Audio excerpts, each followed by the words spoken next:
If a plus B equal to C then a by a minus C plus C by B minus equal to what? ఈ question మనం substitution మెథడ్లో try చేద్దాం. Substitution అంటే ఇచ్చిన equation satisfy అయ్యే values తీసుకొని దాన్ని మనం కావాల్సిన దాన్ని సబ్స్టిట్యూట్ చేసుకోవాలి. ఫర్ ఎగ్జాంపుల్ ఇక్కడ a plus B equal to C అన్నారు కదా, మనం సి ప్లస్లో 1 తీసుకుందాం.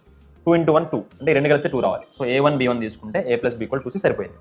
1 1 1. కానీ మనం ఈ వాల్యూస్ తీసుకుంటే ఇక్కడ సబ్స్టిట్యూట్ చేసామనుకోండి, 1 - 1 ఇక్కడ 0 వస్తుంది. డినామినేటర్లో 0 వస్తే మనకి ఆ వాల్యూస్ అనేవి పనిచేయవు. అప్పుడు ఏం చేయాలి? వేరే సెట్ ఆఫ్ వాల్యూస్ తీసుకోవాలి. సి ప్లస్లో 2 తీసుకుంటాం. సో 2 into 2 అంటే 4 కదా. సో 4 వచ్చేలా రావాలంటే ఏ ప్లేస్లో 3, బి ప్లేస్లో 1 తీసుకుంటాం. 3 1 2 ఇవి సరిపోతాయి. సో డినామినేటర్లో మనకి 0 అనేది రాదు. ఓకే, సో ఈ వాల్యూస్ని నేను సబ్స్టిట్యూట్ చేసుకుంటా.